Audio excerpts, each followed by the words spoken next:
Hate to say without you, fucking lethal. Welcome. UFC 323 about to take place in the next couple of days. Ain't the same without you, lethal, but the show goes on. I'm MMA Toad. I've been doing MMA picks now for almost 6 years. Started off just small circle of friends, family, Facebook, not even YouTube, not even anything. Didn't really do anything with IG. And I'm like, oh, that makes sense. It's all fucking boomers on Facebook. Everyone's over on IG. And oh, look, the fighters are here and they're very interactive. So when I found out I was going to UFC 300, I said enough with the bullshit. I guess I'll put it out there on a more noticeable platform, and didn't have a private profile on IG, decided to make public, and so we became MMA Toad. Shout out to MERAB, because part of the journey to UFC 300, you'll see it on the profile on my IG. My very first fight interview was with the fucking goat of bantamweight himself, MERAB, and it was a fantastic honor and privilege to get to speak with him, shake his hand, just talk to him, even ever so briefly. Very awesome, funny personality. Outside of the quick little clip asking about his prediction about Aljo, interested in that come up, that, you know, that extra 10 pounds on a guy who had to be pretty much a big weight bully to even do what he was doing at bantamweight. It was also me gauging MERAB, knowing that, okay, there's this dynamic as a teammate that if it didn't exist, is MERAB better than Aljo? Would he be champ, right? And I told myself yes. I absolutely believed MERAB was very dominant, and just the amount of takedowns and the stamina and cardio, and the fact that he didn't seem to get bothered by hardly any damage. Like, I just knew MERAB would be a fucking problem. So flash forward, here he is, most active champion, saving the year. Obviously, flowers to fucking Poetan, doing it best. And at his weight class, a little bit more impressive to me, in the sense that, man, like, you could sustain some big time fucking damage, even if you're winning a fight, and he just kept at it. But, you know, MERAB in his own regards out here doing it. And excited for the rematch with Piotr Jan. He's given this his last go. It's clear in his training that he's putting all of his fucking eggs on this in the basket for this one fight. If he loses his fight with MERAB, I think you'll see near future retired Piotr Jan. I can't see him in the sense of pride wanting to drop in the rankings and have some of these tougher matchups, knowing he probably ain't getting another title fight, right? So without further ado, cheers. Thank you guys for tapping in this week, and let's enjoy it. It's the last card of the year, and I'm expecting some full, complete fights. I'm not expecting all these fights to be finishes, despite I had some fun on Tapology with round props, and maybe a few of those I'm expecting maybe an upset finish, just because there's one thing that can be true about 2025, and the same to be said about 2024. You take these same fights and you put them in the Apex, entirely fucking different, right? You start putting them in front of live audiences. You start putting asses in seats, and fights that don't theoretically go a certain way all the time happen just like that. Or the things you expect to happen, sometimes you get one of those crazy highlight KO of the year moments. You know what I mean? We've had some pretty good recent activity in that realm, and there's some big names on this card at the end of the day. Some of the biggest for their weight classes. So I'm very excited for this one. Cheers. Much love, guys. Giving away one of my picks, but that's not to say I'm not a huge fucking Tatsuro Taira fan, because I am. This is another painful fight for me. Much like Volk and Diego, you know, it's like one of those, I want both of you to win, but man, at this point, I look at this and go, yeah, Moreno's taking his time to come back. If he's losing to an up-and-coming guy, in his own regard, his own morality drops heavily, right? Not to say that I can't imagine him being around for some fun fights.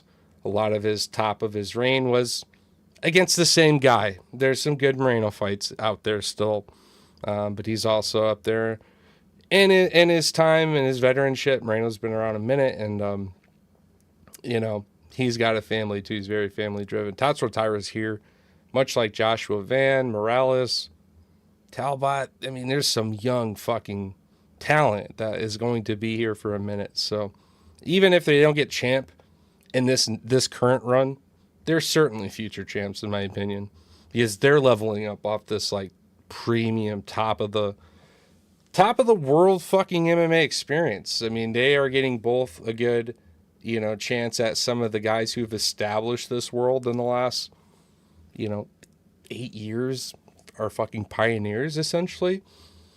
And not like the early settlers, right? That's the era before, but I mean the guys that really brought this shit alive again, right? They're getting to fight those guys, level up at the top of the world experience. You can certainly bet they're going to be champs. So that's another thing I'll add to that rant. Just respect the young talent, even if they don't get these ones, they'll be around. So flowers to Tazra Tyra.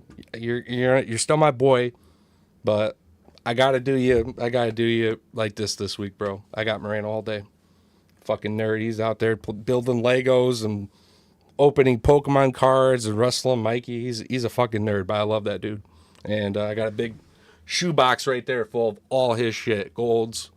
Don't got a 1 out of 1, but I got a 1 out of 5. I mean, Moreno's my fucking boy. So pound for pound, one of the hardest bites in the whole world for the size of the dog, Brandon fucking Moreno. That guy is insanely fucking grit. You gotta respect it. I don't give a fuck what you think about the quadrilogy and how them fights all went. Moreno, he's only lost to some of these top guys. And man, has he been a fucking... He's been tough in all these. I mean, the fight with Royval was frustrating. I felt like, I don't know, Royval, he's another one of those guys that certainly doesn't get the credit where the credit's due. That guy's tough too. But, man, he did not... I could rant all day about Royval. My big thing, by the way, with Joshua Van and him is, where is the grappling at in that fight? I think Royval was paid to fucking just try to strike with a dude who's clearly a better striker than him. So, anyways, done fucking ranting, but there goes one of my picks. And without further fucking ado, shout out also Terrence McKinney. He's one of the dudes that pretty active in the community. Talked to him a few times. I'm pretty sure down the road I'd like to set a fight interview up with him and some of our other warriors, the Mud Hut. But he's a real one for sure. Funny to talk to. Cool dude. Wishing him the best. First round madness. Bet under 1.5. Duncan's tough. He can take it. But man, when McKinney hurts guys, he's also looking for opportunities to submit guys and get his own finishes. Like, it's not just a, car crash, brawl mentality. But we know that, big shots can make him get fucked up too. So, again, respect to McKinney. Hoping he gets it done. Duncan's a killer. I love that fight. And fight by finish. Guaranteed it. I quit doing this if that fight goes to the judges. So, all right, guys, much love. Here we go. Normally, this is the part where I chill the fuck out, have it, just chill. Think about, the card a little bit more. Pass it to my man Lethal. Again, much love. Hope work's going good for you, buddy. And shout out to Pro Schmo, Dino, and Dana. If I end up working with you guys tomorrow and breaking down this card and chilling, kicking, that'd be dope too. But I'll be in chat no matter what. So y'all just let me know. Love what you guys are doing over there. Fucking good mix of humor, good mix of knowledge, sharp, just a cool ass group. So, and shout out to that guy. He drives the fucking ship, son. Like, them dudes are very about it, very prepared. They'd have the fucking links to the stream strolling right now. I like the production too. It's not just MMA fucking gurus over there. They drive a good ship. So fun group. We'll see you guys tomorrow. I'll wear the same fucking shirt. I don't give a fuck. I'm rocking my boy till I die.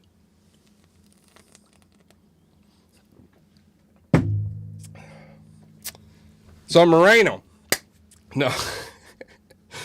All right. Starting on the early fight.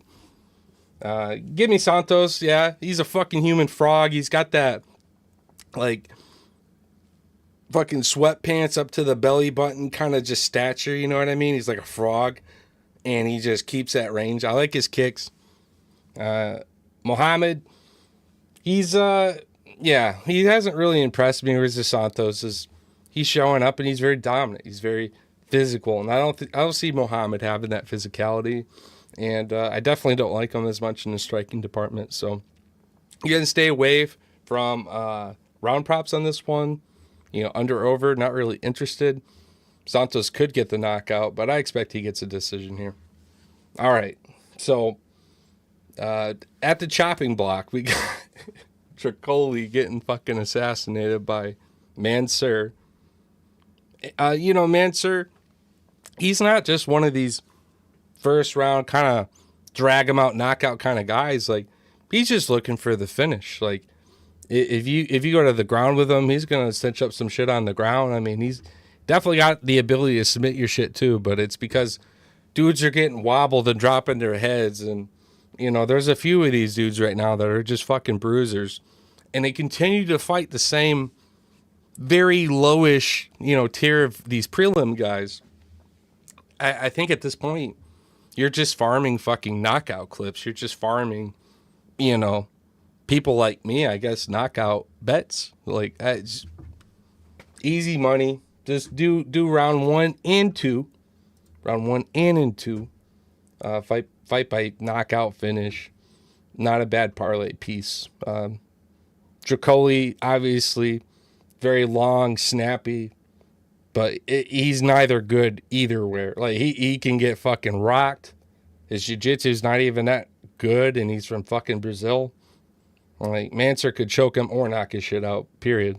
So he is to get the card rolling, All right, next on the card, we got Ebo fucking taking on Ewo. Another one of these Polish dudes, Polish power. True finisher. He'll get you by submission, knockout, fight by finish. Easy to, work. Fight by finish in general. If you respect Ebo's ability to get the knockout. He's a first round slugger. They're not expecting this one to go into the third round. So fight to end by first, second round. I think that's a great parlay piece paired up with a fight behind it. But yeah, I got Ewo in the fight. I think he gets it done. If he's smart, his team will be more on the grappling side, transitioning this fight from the clinch, edge of the octagon, taking the fight to the ground, trying to hunt for the ground and pound submission there, break him down. Just this Ebo dude, he's great on the feet. Once you get him down, start to tire him out, and he loses that power. Literally that first round, that's all he's got. You start to break and wear him down. Those hands aren't as scary, and he certainly starts to gas second, third round. So I like Ewo in that fight all day. All right, next fight on this card, Gimme Turner. Fucking easy work. I know morality was low and he left. I really haven't done my homework to find out exactly where his headspace is, the reason of coming back, the conversations. But without even looking into it, I'm going to tell you it was the morality piece was low. Financials, obviously, much other endeavors are better out there if you're looking for a true annual income. If you're losing fights, and things like that, it's tough. Other organizations, Turner could have went and boxed too, potentially, right? Kind of like battle some of these other guys. So, I got to see Tarantula fucking 300. Absolutely fucking monster of a human to be able to achieve the weight. And as the frame suggests, right? He's another one of those guys that's long in stature, the knees, the submission game. He'll cinch you up and get the finish. So I like Turner by finish in the first round knockout, and it's been a minute since we've really gotten that. He kind of choked on Moicano, and it's been downhill since. So, yeah, I don't know. I'm going to respect that there's a lot of rust, and so maybe a round 1 and 2 finish. So you're respecting the submission, but you get some round props in there. And this could easily be a decision, right? Just coming back in general, respecting Barboza a little bit. The submission game ain't going to be as easily, there for him. So it's going to be more on a striking the sniper on the feet. And that's where I really like Turner. So give me Turner, but man, money line's even probably safer yet, depending the odd difference. But I could see Turner getting a finish. I think this is kind of the guy that he needs to get a finish against, or else, man, he's going to have a really weird time finding where the fuck he's going to get ranked at. You know what I'm saying? That's going to be really, really difficult to figure that out. So, a couple guys in chat real quick here. Oh, yeah, Lethal's in chat watching from work. Good shit. We doing the Pat Saturday weigh-ins? Yeah, Friday for me, absolutely. I'm down for it, brother. You just let me know a time. Let me know a time. The later, the better, just because I get out of work almost by like 6 o'clock. Plus, I'm on call this weekend, so I might be there wrapping some things up.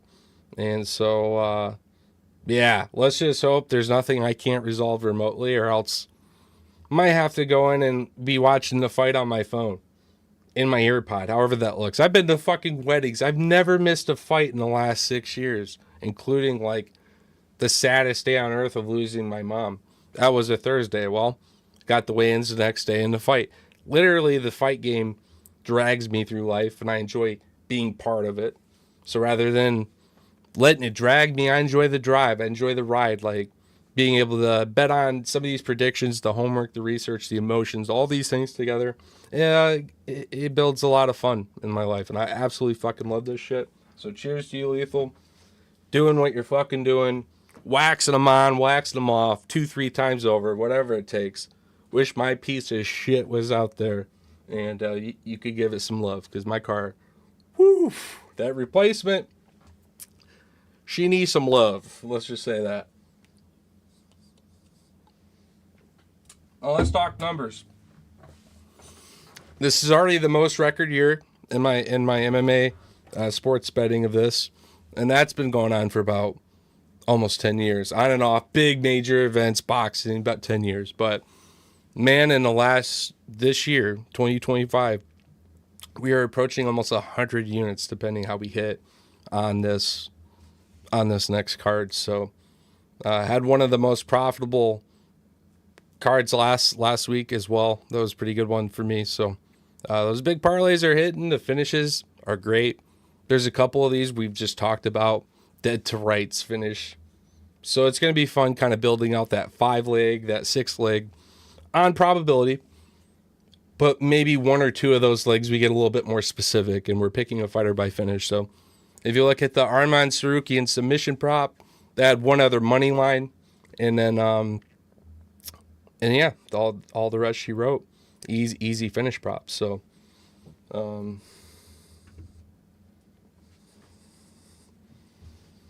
yeah.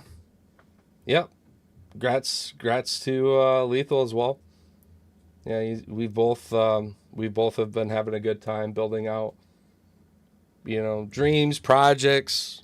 I got into fucking tons of disc golf. I probably got like a $3,000 disc golf set of shit.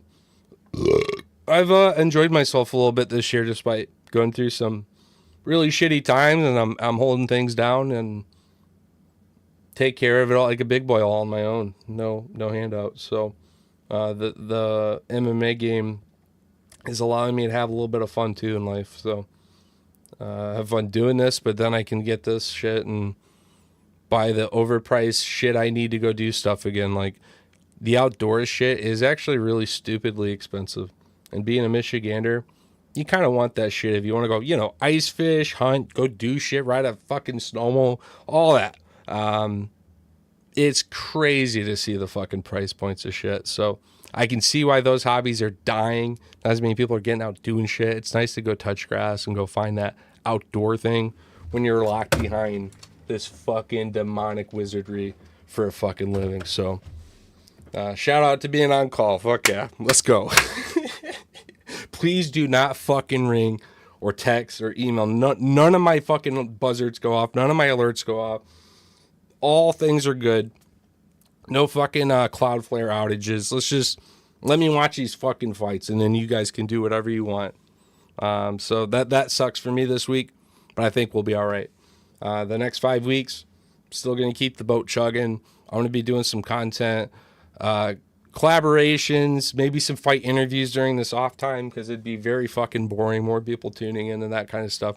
Fight interviews, content, and just gaming, jamming, doing whatever. And I might even bring my tripod and do a round of disc golf with you guys or something. You know, you might do like a live stream that way. Have some other friends on the pod, just shoot the shit, have a good ass time. I think it'd be cool. All kind of just chill out. So you guys are welcome to that. It's an idea. Nothing is official. Been getting into this really cool thing. If you guys are old school Diablo fans, called Project Diablo. New season that just dropped, pretty good ass shit. So we'll be chilling, bored as fuck, chilling, trying our best to survive without, you know, the fucking the bane of my existence. All right, let's go ahead and wrap up these prelims, and this is another controversial fight.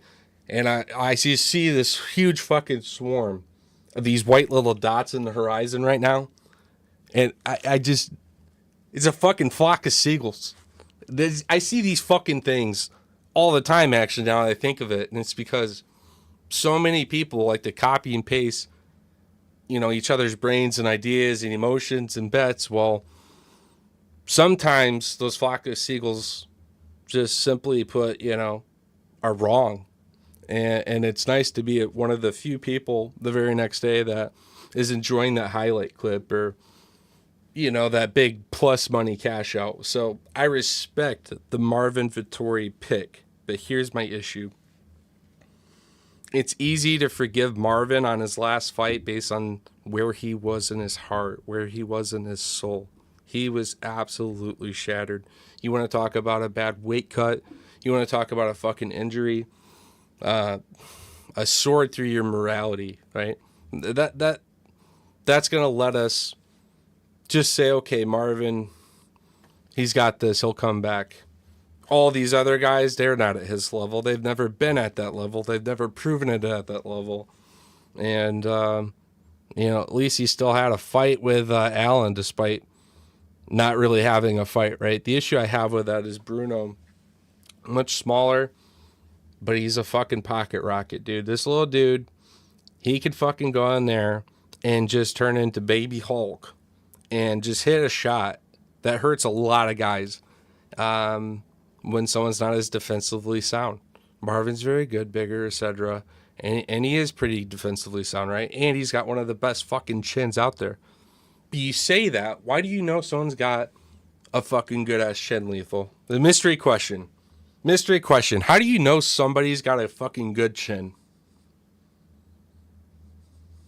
Because they get fucking punched there. Bruno is one of these motherfuckers that he's either on or he's off. And as he's gotten up in these higher levels of opposition, man, are they off. But I think we're still trying to hold Marvin to a higher ceiling. Like, he is another one of these fading vets. I can't imagine having Marvin Vettori in the UFC in another 2 years. I think he's kind of getting there. He's certainly put in his fucking time. And he'd get destroyed at 205 all day. He'd get fucking destroyed. Then he would actually start to get knocked out in fucking Italian CTE. Izzy, I'm your rival. That motherfucker had me dying. His highest moment in his fight career was his loss to Izzy, and Izzy put him in his place on that shit. Fuck. I'm your rival. Oh, Izzy cooked him too. But I am going to say this. He's tough. I'm going to respect just money line Bruno. No one's finishing Vettori, but I do have Vettori getting upset here. I know he's going to have that size and that grappling advantage, but man, I think it's a shot that busts Marvin up. And we start to see some blood, and it's a fucking elbow, it's a knee. It's something that just human naturally is like, ouch. And then he, you know, maybe offers himself up as a submission. So the official pick on Tapology was round 2 submission. It wouldn't be because I don't like Bruno in round 3 either. You see where I'm getting at here? I have flowers to Marvin in this fight. I understand that's where the flock of seagulls is, but I'm over here saying this is going to be a leg buster for a lot of people. This is the fight right here. Because no one's going to be betting their under-overs for distance knowing this, right? Not with Marvin. Well, Well, again, if Bruno gets this fight done, I think I would bet it from a money line standpoint, respecting Marvin. But my official prediction is Bruno wins this fight with a submission round 2.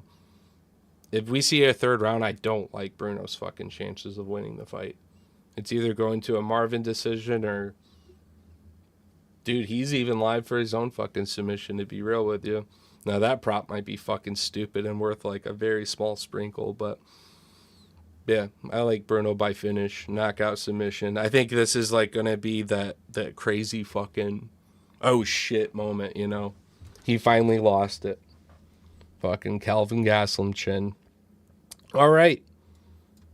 Looking forward to this fight. Should have been pulling these up a little bit more as well.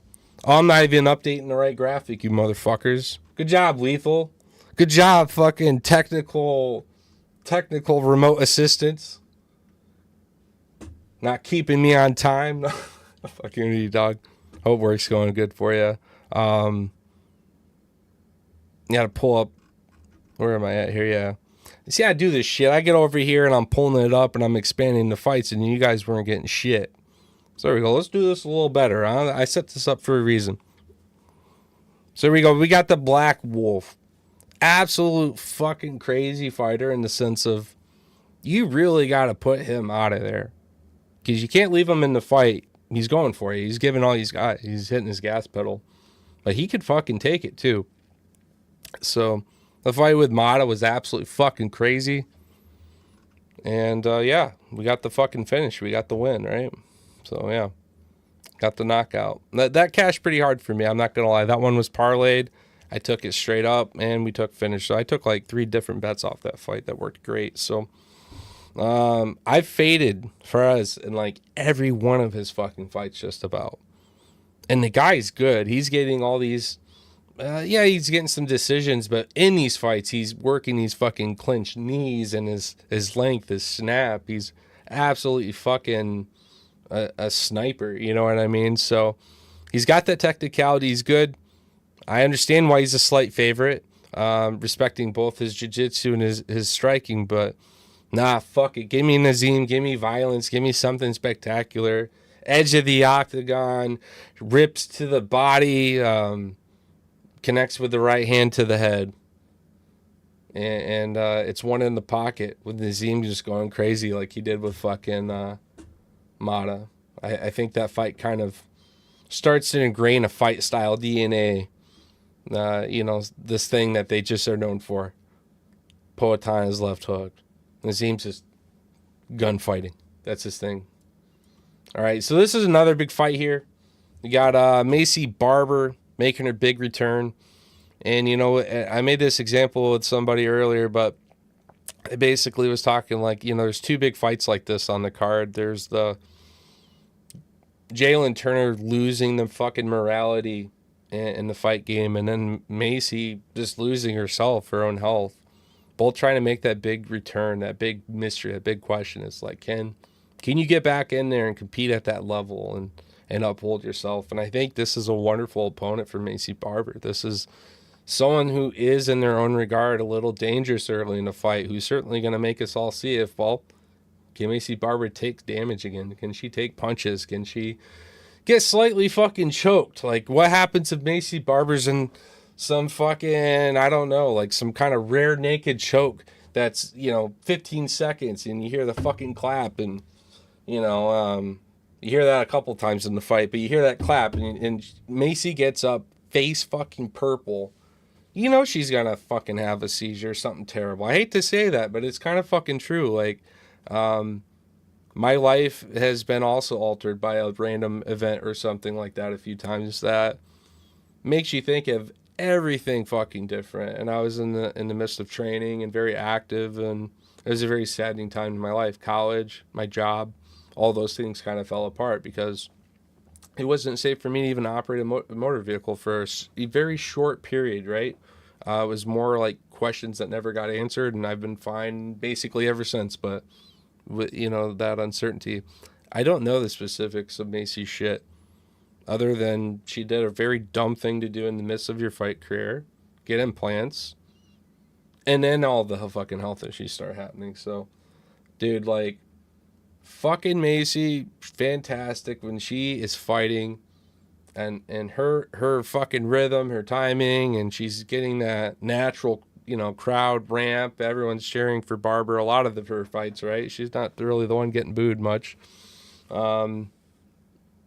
She starts to fucking turn it up. So it's either a Macy decision win after rounds 2 and 3, or it's a Silva finish in the first 2. Really weird fight. I'll may even take this leg, and defending, women's MMA finish props are typically pretty high also. Might play the distance prop there, yes and no. Make the same 4-leg, 5-leg, and play both yes and no as a booster, because I bet you this fight by finish, it's got to be plus 250, 200. My props here are going to update in just a moment. I can verify. Probably already updated, but we busy now, But, yeah, give me Silva to take this fight. I think she does get the finish, or else Macy's proven that I can trust her again. I'm not overconfident anybody returning on those circumstances there. I'll take interesting in someone's morality that's very talented and just needing to maybe take a step back and look at it and understand a few things, get their shit together, and then come back, or whatever that is. I'll take that all day over fucking health issues. So, yeah. Best of luck to Macy, though. Hope she wins. Hope she shows up and makes my pick wrong. I'd be very happy to have that pick wrong. Moving up the card. Again, big fan, big friend of the channel. Oh, sorry, I'm on. Yeah. I thought I already gave the breakdown for Terrence McKinney, Duncan. I was probably just ranting. Let's officially break this down. Here's how I'll tell you how I think the fight actually goes. So McKinney is an underdog here. I think that's a lot to do with the fact that Duncan, he's getting impressive finishes, but he's showing that he's reversing fights. Like, he's getting a lot of adversity. He survives the storm. Then he's getting it done too, right? McKinney, he's not really surviving storms. He's the one inflicting them. He's the one casting them, My boy's out here fucking Zeus, throwing storms at everybody. But he can get zapped too. And again, I got nothing but love and respect for this dude. That is the thing that we all want to know about this fight. That makes it one of the most exciting fights on the whole card, is in respects to Chris Duncan being a killer in his own regard. This is just a banger alert. And these are two guys that are going to do everything that it takes to get this W. And in the last 5 fights, they've each won 4 of them. So it's going to keep a lot of that steam, that momentum. Duncan would advance to a 4-fight streak, McKinney 3. And at that point, yeah, I'm expecting these guys pop up, Paramount, big fight night, or, something where we're traveling more and getting these guys out there, because they're also both pretty solid public faces. But again, McKinney, hard not to be a fan of our friend T-Rex. Dude's absolutely out here after it. It would be an honor to link up with you on those cards. I got some sick fucking McKinney rookie. You got the Panini 30-year anniversary rookies, and just some rare, just really solid shit of his. So the out of 30s, they're all out of 30, right? 30-year anniversary. But yeah, do an interview with him, see how life is. Dude's obviously gives it all to God, and it's really shaped him and where he is in his fight career. So he'll grab the mic and say it first right there. But he's after it. I'm rooting for him. Fight to end by finish all day is the safest prop on that fight. That will not go to the judges. All fucking day, fight by finish. But I'm picking and rooting for the underdog in Terrence McKinney in that one. Not a bad underdog either, by the way, because even if you got Duncan, you kind of have to admit it's against someone dangerous enough to make you think, well, the bet's almost like a coin flip. It can go this way or that way, right? Terrence McKinney by finish, or him getting finished. So you got to respect it. He's a good underdog in this spot for sure. I'll ride with 30% of the people that think he gets it done, though. I think McKinney hurts him with the hands, and Duncan's tough surviving, but then McKinney advances to the submission. Ground and pound might even open up something, but yeah, I think McKinney beats him. Duncan's too tough for his own good. McKinney ends up getting a submission on him. Finally ends his fucking misery because I expect there to be some blood. Definitely some big tunks, some big knocks, some big dings. So, all right, moving up the card, you got fucking Grant Dawson taking on Manuel Torres.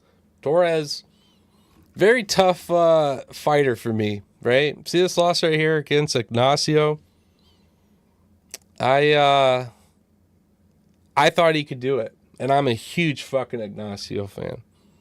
But man, Torres was just a little bit more undeniable, and Ignacio has his highs and his lows, as we've seen recently too, especially, right? So I was more like definitive, like this Torres guy is going to be another one of these top guys. Discovered that's obviously not quite the case, but he's still fucking there. He's a first round killer.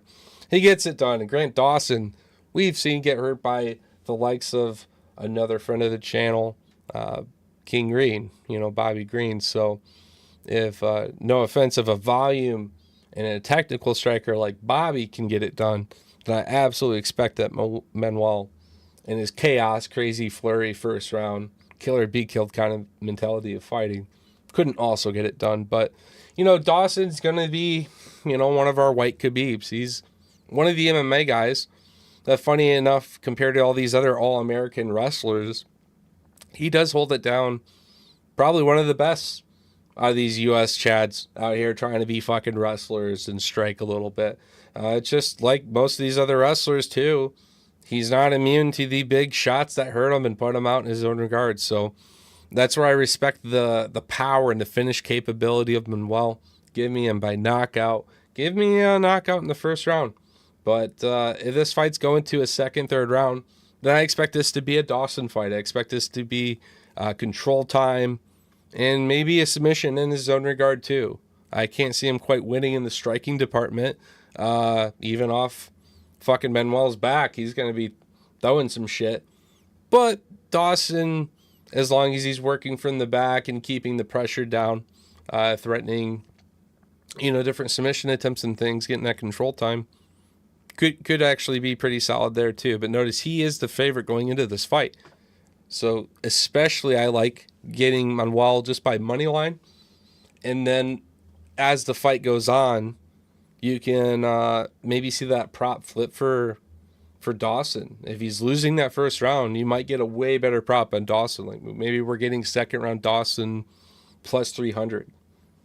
Sometimes I play both sides of a fight to guarantee I get money because we don't get draws in MMA. So I like live props in that regard, but that's the way I see it. It's either going to be a first round finish for Manuel or, yeah, Dawson is, showing that he's swimming with the sharks and out there in the deep waters dragging Torres into a world that he doesn't want to be in because his pressure is solid. So kind of mixed feelings for Dawson. I like him, but I also respect his limits and where he's been before, and that's where I think Manuel is going to capitalize. So another fight that I'm going to go against probably the vast majority on, but a lot of people still pretty high on Jan. Yuri's kind of taken that original spot that this man used to hold for the UFC, being that fucking big ass European 205er that just clubbing fuckers, that legendary Polish power was a very fun era. But Jan, just, you got to give the guy his flowers, putting away Izzy, just having a good little stint until it wasn't so hot. The injuries, the shoulder injuries and different things that he suffered, kind of made him step out, and he's come in, he's done good. He puts his left foot out, he puts his right foot in, he shakes it all about. Fucking playing the goddamn hokey pokey at 205 here. And so now he's finally declining that top 5 because it's full of killers in its own regard. And Bogdan is entering the battlefield. And I like this guy. I grew up playing Mortal Kombat, and Baraka was always one of these motherfuckers that I swear the AI was programmed so good for Baraka that you could just be fucking off, trying different fighters, spamming a spell, having fun, but all of a sudden you're getting scissor fucking sliced up for 40% of your HP. So when I look at Bogdan, you know, he's out here. His grappling is very good, and you just got to look at where Walter Walker is and imagine where he would be without someone like Bogdan showing him at a high level sparring, training expertise. He's got ground killer mentality. He's not playing nice. He's trying to break your bones. He's trying to get submissions. He's a fucking asshole. And so I could see Bogdan being a good heel going into Paramount 2026. Bogdan, Baraka goes pretty, good together. So I might have to make a little graphic for my boy this weekend. And yeah, let's go Baraka. Let's go Baraka by submission. Let's go Baraka by submissions. I'm staying away from round prop. But yeah, I just, again, the flock of seagulls is right here with Jan. High level striker, high level grappling, right? He doesn't get fucking bullied by nobody. But I think it's a powerful shot from Bogdan that sets this up. Something that just fucking hurts Jan that's taking him. He's so fucking tough for his own good. Riding out some of those shots damage. Bogdan setting up, positioning, advancing. And we're getting a choke. We're going to the ground. We're getting swept. Takedown complete. Whatever that looks like by Bogdan, we're going to the ground. And yeah, he'll be off the back getting a rear naked choke. My prediction on that's round 1 or 2.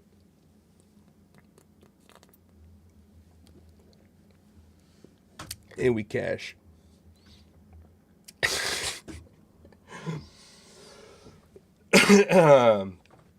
Next fight on the card, we got Henry Cejudo taking on Peyton Talbot. Let me keep these graphics fucking updated now. And what an interesting fight. Talbot, I've never seen someone have so much fucking aura and lose it so quickly, because even in his follow-up fight, I was expecting the, first round knockout, quick interview. Yeah, guys, I don't know what the fuck that was about. Like, I fell off my skateboard the week I was training and fucking broke my ankle, but I didn't want to call something, whatever. I just was expecting Talbot to come back and but he's trying to level up and he's trying to learn things. And he's going against a guy who's been doing those things for a very fucking long time. And so here is the mental block that is very live in Talbot's fucking brain that's all about wrestling. And then you're fighting a gold medalist, multi-weight class champion, Hall of Famer. Don't give a fuck what he looks like currently. I'm talking when he was trying to do his money ploy and leaving. That Cejudo. And that's where I give him his flowers.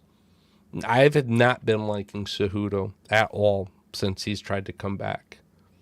It all started with his social medias with O'Malley. I'm laughing. I'm teasing the idea because I wanted to see Cejudo get punted like a fucking football by one of those kicks from O'Malley.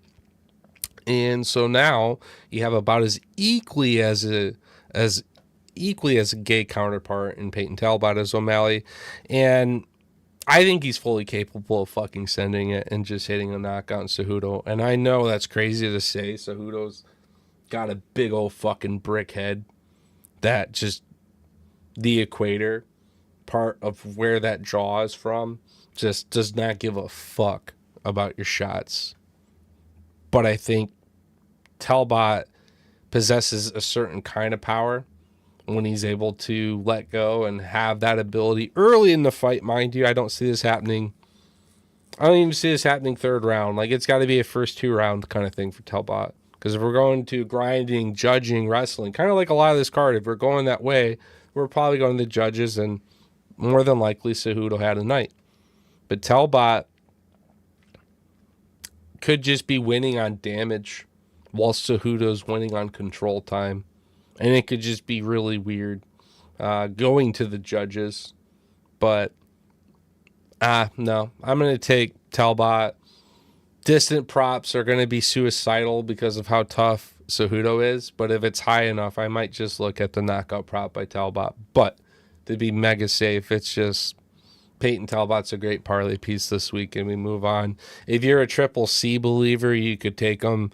He's triple L right now, and this would be his fourth loss in a row if he took it. And I don't like him coming back, so I move on. All right, here we fucking go. One of my favorite fighters of all fucking time, Brandon Moreno. I know. He's not.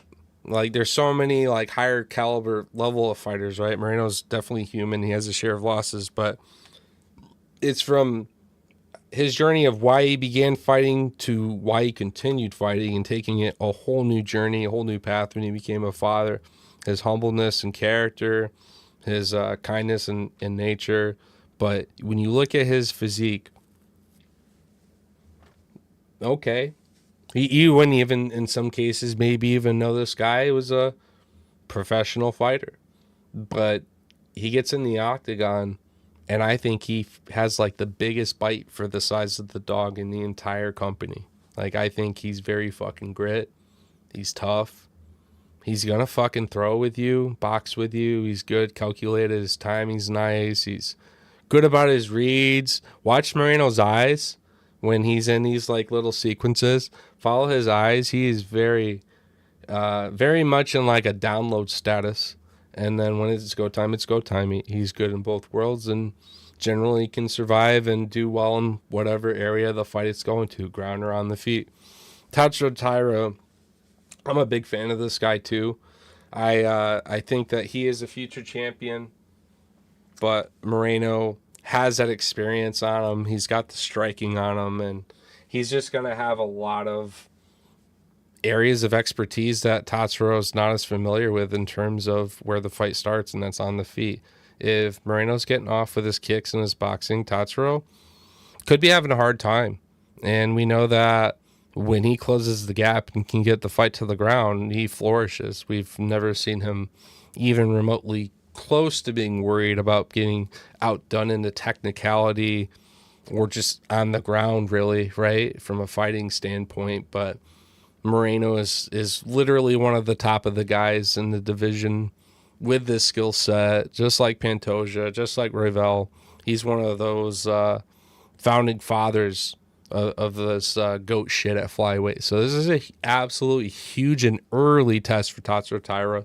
So despite being a big fan of the kid, despite this being my first ever fight picking against him, I got to rep my boy, and I got to believe that he's got some more in the chamber and he can send it. He's taking the time away. He's nerded out. Mikey, Legos, Pokemon, being a family man, all these things. And I say that because, man, sometimes the biggest nerds out there that have that thing that take them away from fighting, especially like the quality of a recovery and doing things outside the gym. I think it's just a constant refresher for him and his family. Loving being a dad, always wanting to do more. He's very engaged, very much family man. So again, much like how I said, his journey very much took a certain trajectory when he became a father. What's this return look like, man? Like, we've seen these like primordial father figures like Dubrov's go on absolute fucking runs. You know what I mean? So Moreno had a chance to dial back, look at everything, say, all right, I'm giving this my last shot. His family's all behind him. Everyone that's ever supported him for the most part is behind him, knowing that, this is likely his last go at this shit. So I'm going to be part of that as well. Go Moreno. I don't even know if he's a plus dog. Yeah, Moreno. 61% on Tapology going Moreno. Odds are near even. He opened as a dog with Tatsuro Taira from the props I was seeing being the obvious favorite at like 70%. But yeah, I'm going to go Moreno. I think he's just more well-rounded and makes Tatsuro struggle on the feet. Like Tatsuro, if you're able to shove off his grappling and force him to strike and work different angles and keep it on the feet, he's very powerful and athletic. Sure, he could hurt Moreno all day. Anyone could get hurt by Tatsuro when he's throwing the way that he wants to throw. He's very athletic and just trains all the fucking time. He's got that snap too, right?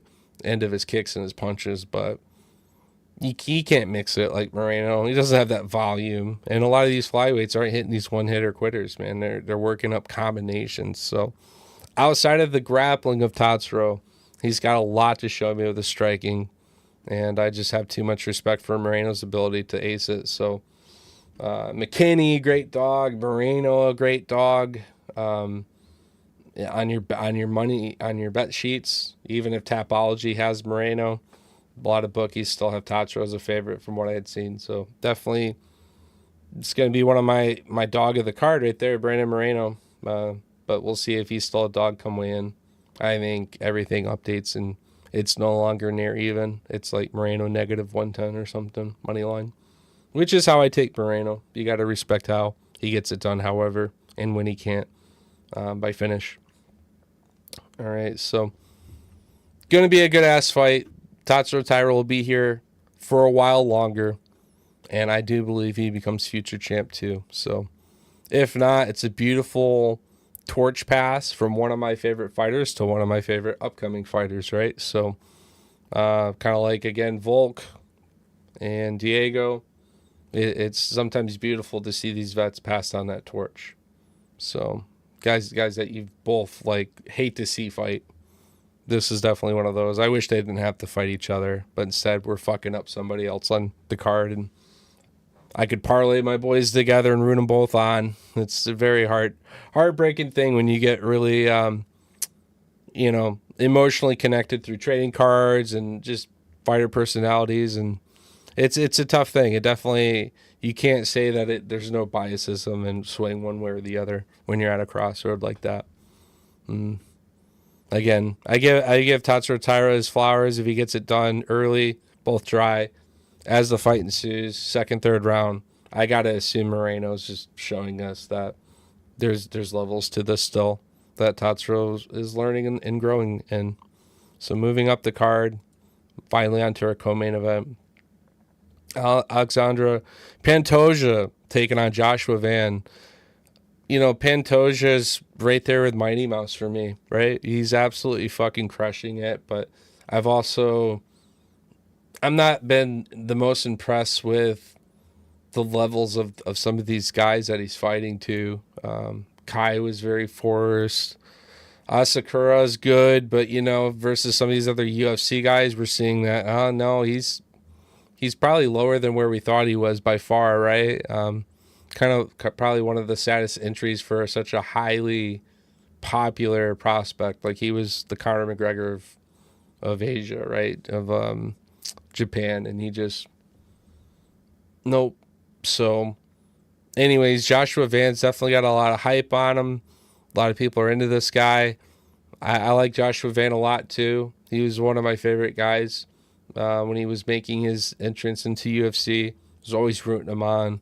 Made the jokes about there needing to be like an atom weight for him, but grit, gamey, huge volume, takes it, gives it, fights the whole fucking fight kind of shit for you. And that's all great. But a lot of these guys try to scrap with Van, and we're getting to see him on the feet.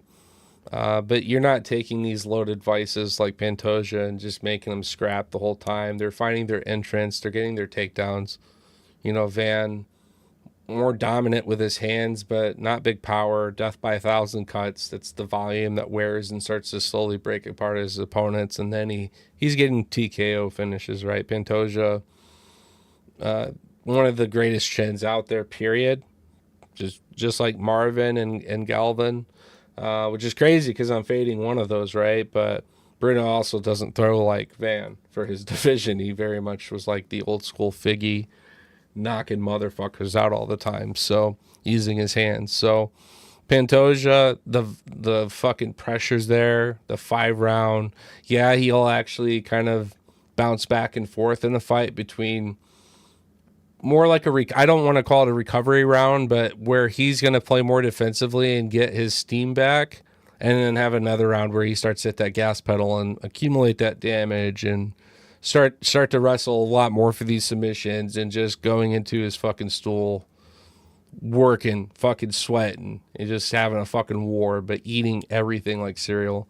You can't tell me Van knocks out Pantoja unless it was some crazy, like, again, he wouldn't throw this, but like a spinning back elbow, a spinning back fist. Can't imagine him doing that. He's going to keep it very forward, not give up his back. That'd be scary as fuck to do against Pantoja. And that's just really not him, right? He uses that boxing, works his jabs very well into his little hooks and body work, rips to the body great. So I like fucking Joshua Van. Another tough fight for me, but man, respect where credit's due. Pantoja, give him to me by money line, just respecting how he's able to get it done. In general, the prop can't be too bad there. Tapology negative 230 is very safe.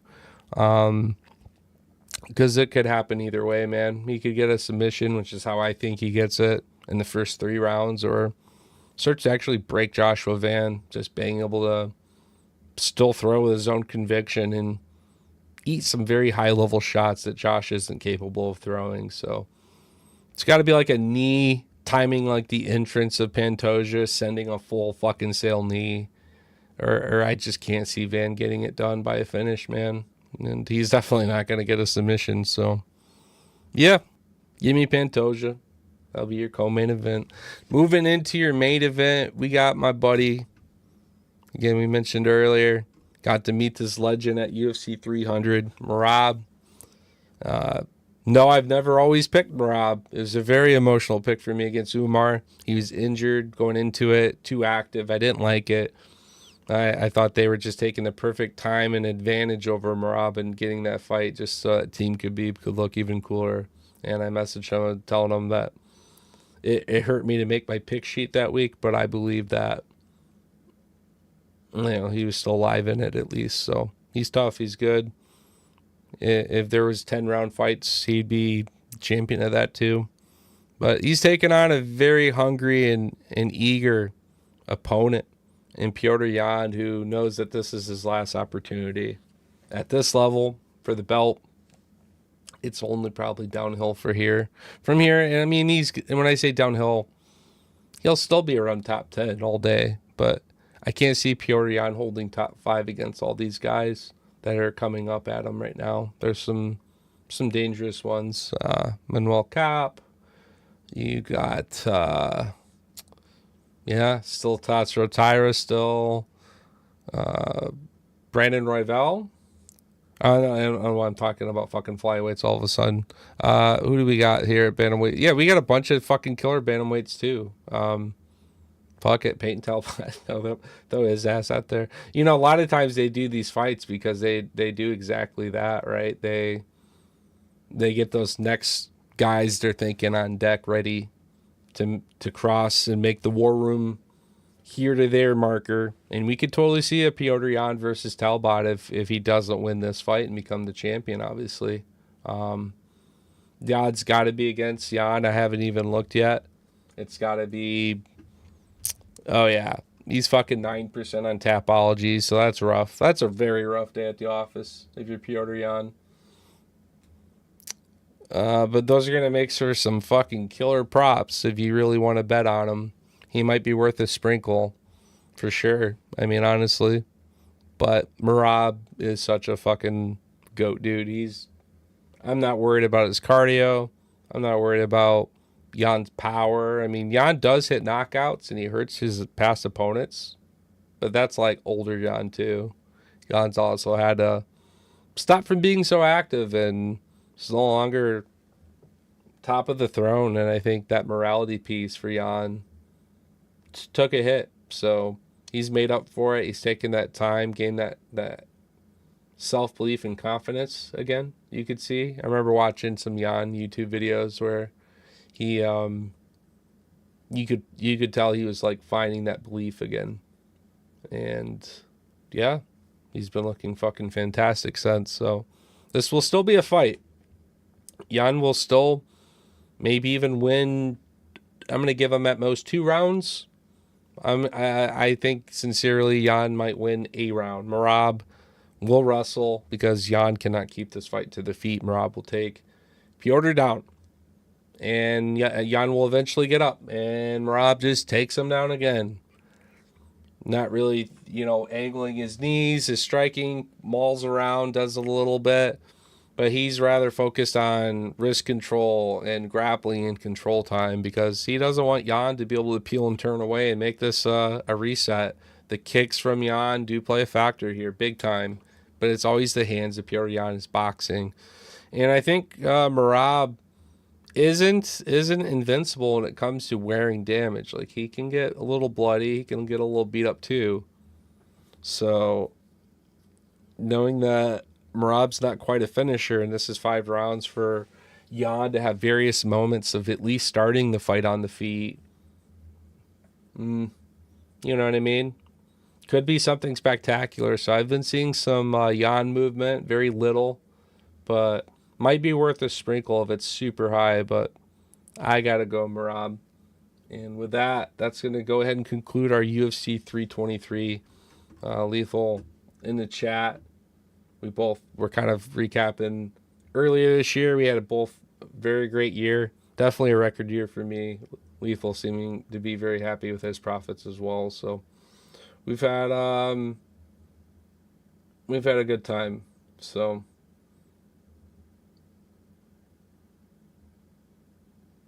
catching up on chat here real quick.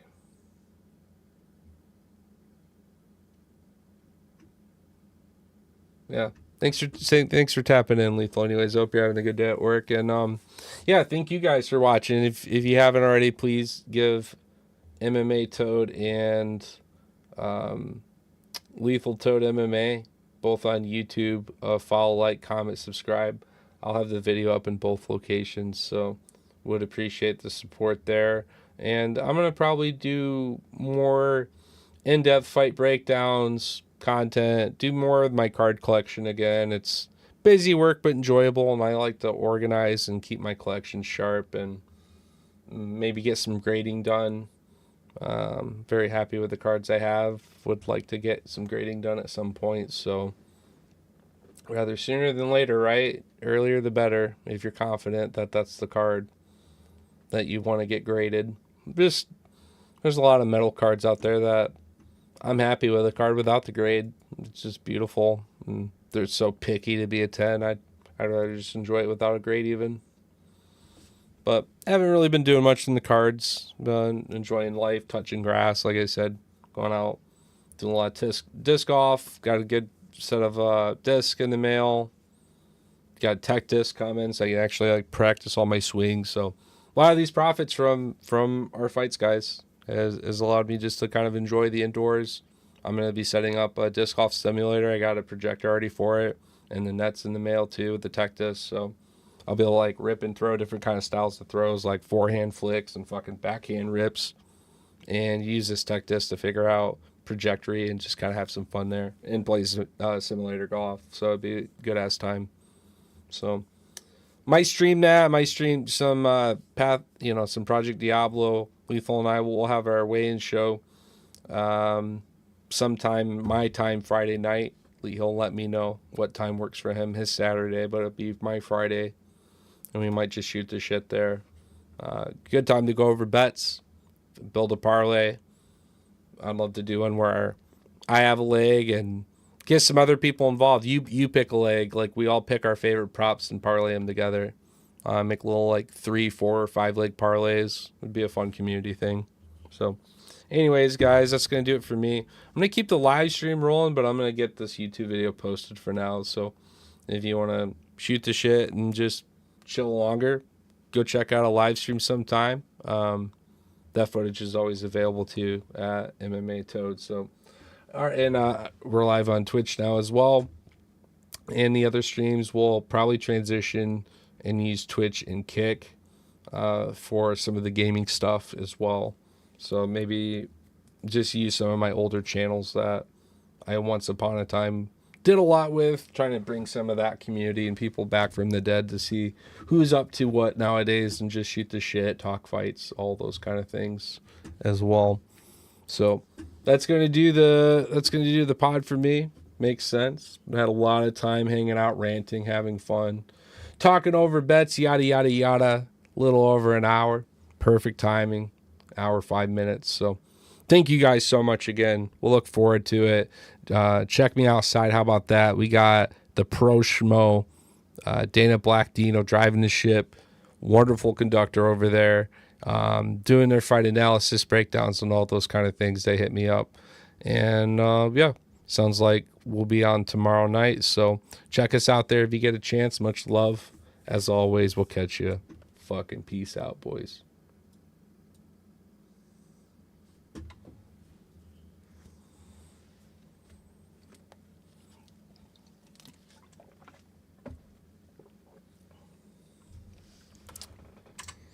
I can finally fucking spark one and chill out, Lethal. Fuck.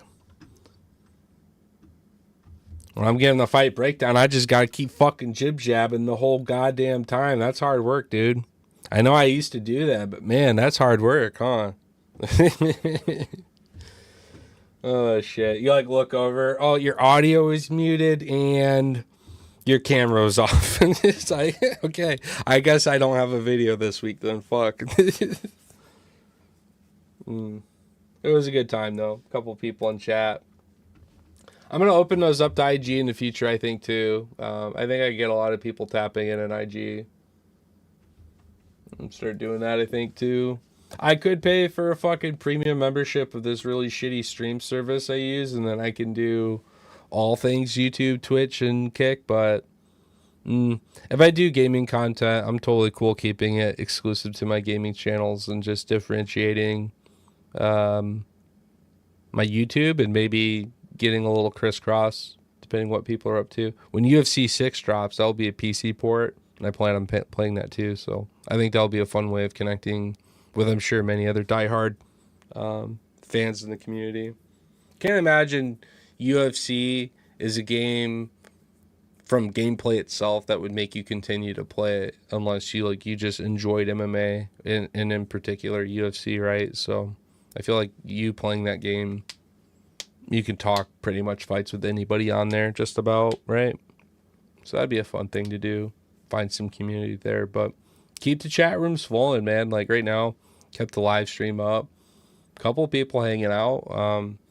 But I know I do most of my time and attention on my IG, and that's not even a ton of that these days with just crazy amount of workflow and shit going on outside of work. But come this year, we'll definitely get a lot more active and start doing things the way that I used to. More on the content side. So we'll be pushing out more shit. Just things I used to enjoy doing more than what I do now. So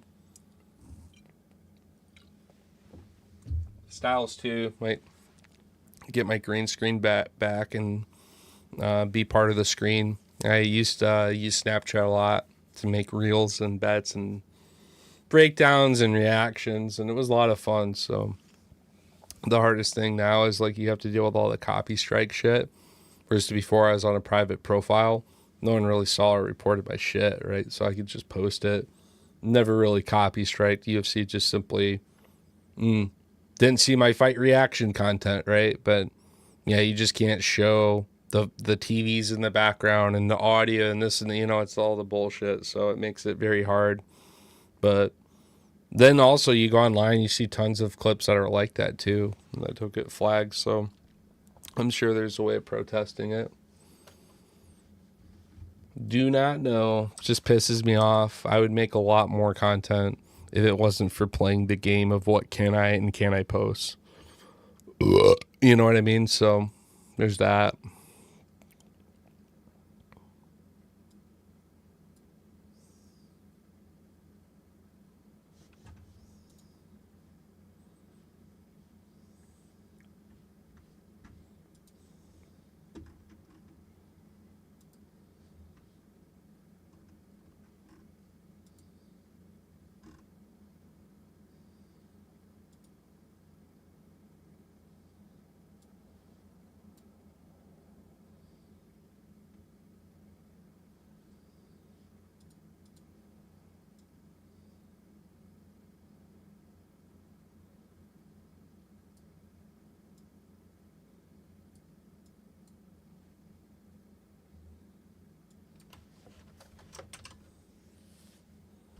Getting the YouTube video uploaded right now.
Almost got everything uploaded, guys. Appreciate you just chilling. It looks pretty good.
All right, video's uploaded. Nice.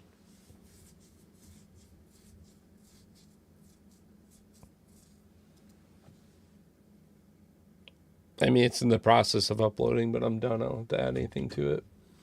I'm just going to send myself a quick little link in IG and get a link made for it real quick. See, Lethal is all the work that goes on behind the scenes, man. You know, all the stuff you don't get to see. I'm dragging my ass to bed. I got an extra late jump on it, but I was taking care of some other things, so it was actually kind of nice having the flexibility myself.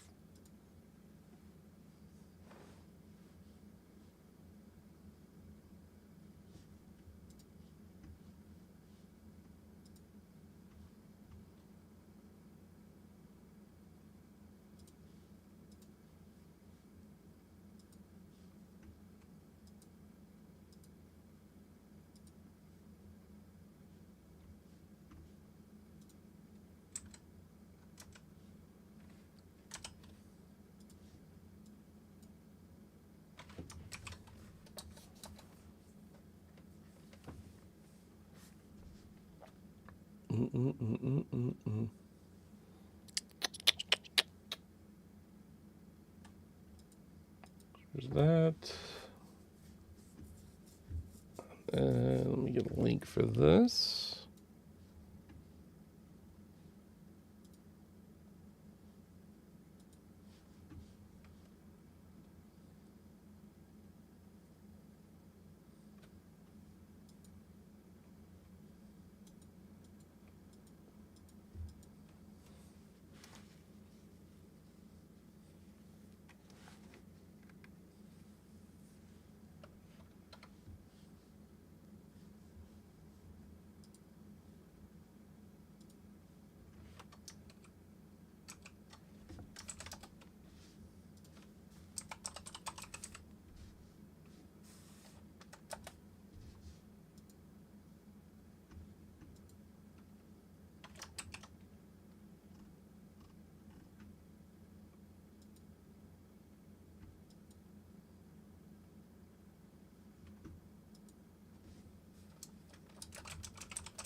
Well then, everything's being uploaded right now to the YouTube. I'll make my IG posts later. I'm chilling for now. I'm in no rush to send that up this exact second. I want it to actually finish uploading anyway, so we're chilling now. So, this is the part. This is the part where I want to jam to music and probably stick to either Twitch or Kick, because I don't want to get my YouTube fucking copyright flagged or anything with music and stuff, which is the sad thing about streaming. Can't really shows, movies, listen to music, anything with like media or content. Fights. I'd love to like have a fight where we're actually watching and reacting. Like you could see the part that I'm seeing, that you're seeing, that we're all like going crazy over. It would connect us all in a whole new way. Can't do any of that with streaming, so it's kind of sad. I'm thinking about jamming out and just chilling, unwinding for the night, and having a hooter. So before we go, I'll have a hooter with you guys, and we'll give anyone like a last hurrah to say what's up in chat. Chime in. What are your favorite locks? What are your favorite just from a fight fan perspective? Like what's the most anticipated fight for you? Moreno and Tatsuro is the saddest fight for me because I really like both those guys. McKinney and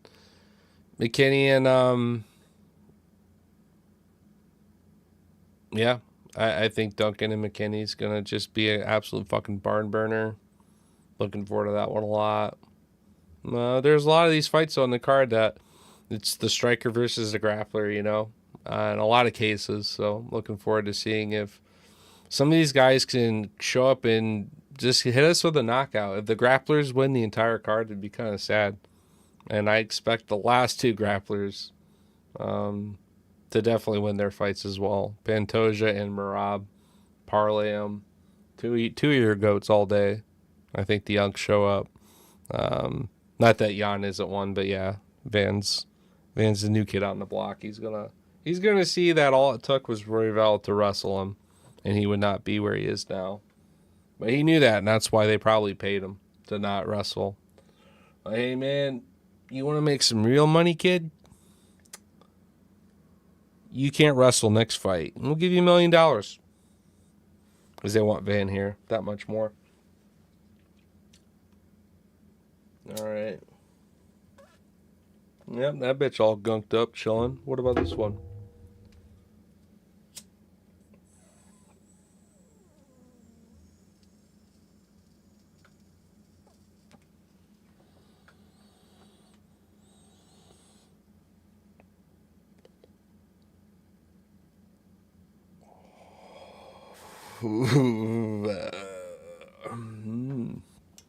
That is a good one. What about this dude? You ready to play? What do we got? This little fucking alien octopus.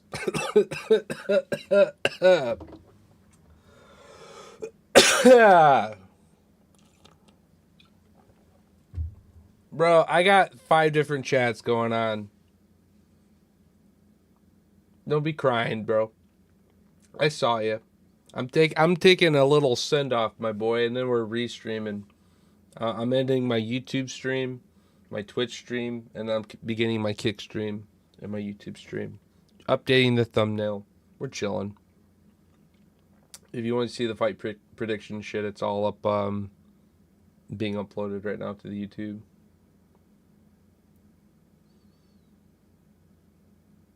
It's not that I'm not reading chat. I'm looking at the timestamps, and you have the attention span of a Fortnite fuck, so fuck off. That's it. I don't want you in my chat. There's a reason I'm talking the way I am. You're welcome to leave.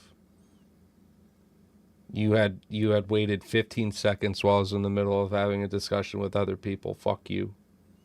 I'm not here to entertain you, that's for sure.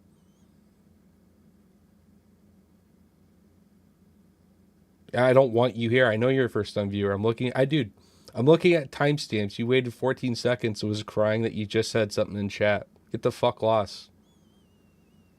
Go get your attention and your fix somewhere else. I'm not here to entertain your stupid fucking newbie ass. Get the fuck lost. Don't give a fuck who you are. Go cry in somebody else's chat and make them pander to you, fucking soy bitch. Get the fuck out of here. Yeah, you're fucking soy. Deadly hippo. Any day, bro. Send me a location. You want to make some real YouTube bucks? You want to get knocked the fuck out? Let's go do one of these YouTube boxers with me, bro. Let's see it. Yeah, dude, very successful career. I just literally highlighted how I've had the most successful MMA year of my life. I've gotten a new vehicle recently. I've doing great. Got a house by myself. Like, who are you sitting here trying to de-riddle someone's life and success and where they're at and all these other things? Like, I don't have a life. You're just losing twice at this point, sun, location, and we'll come to find out that you have things less going for you in your life, and that's why you're in the 34-year-olds who's having a smoke and a drinks chat begging for their attention within a 14-second span. You stupid fucking cunt. Keep playing this game. I'll roast you all night. Who are you? You stupid fucking noob. Get the fuck lost. Banned. I don't know who these people are, but they don't know Toad. I'm not here to play. And I was a Twitch person, by the way. Let's be fair.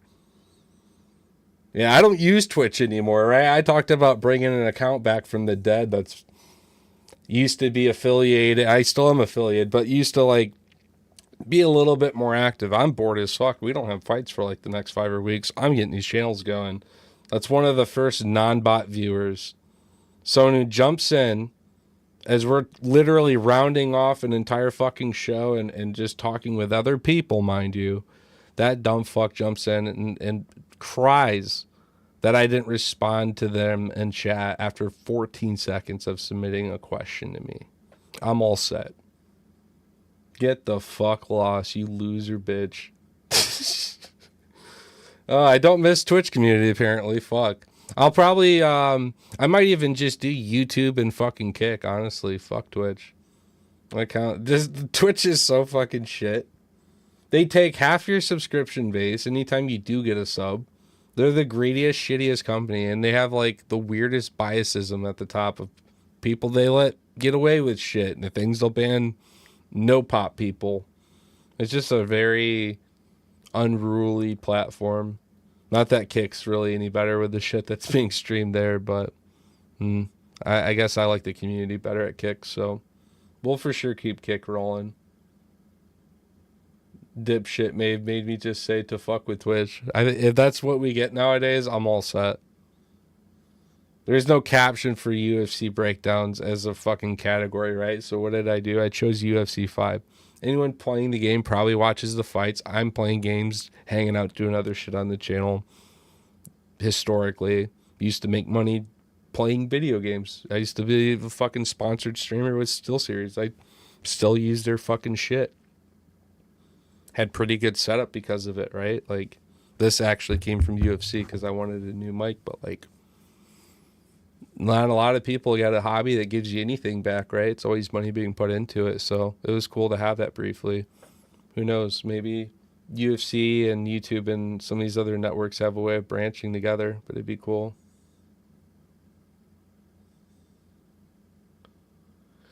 So here's the thing, Henry. I just did a 1-hour UFC 323 breakdown. I'm using Restream, so I'm talking to different people in different communities. I got people that were watching and messaging me on IG, where my main social is. There's just other things of communication, and I was mid-sentence talking on another topic. He said something new in chat, still wrapping up on what I was doing, submitting this fucking YouTube video and doing things that I literally was talking out loud that I was doing. He waited 14 seconds and cried in chat that I didn't respond to his question that he had asked 14 seconds prior. Bro, I'm all fucking set on that. I don't care if you're new. I don't care if you stole your daddy's phone and you're just too young to even have this phone in your hand, be on this platform. I don't care who you are. If you have the attention span of 14 seconds, I'm all set. Have a good day. Banned. See ya. Fucking, this isn't about you. You know what I mean? I'm talking to other fucking people. I'm not here to entertain you. We're just vibing. We're chilling. Don't cry about a question after waiting no time at all.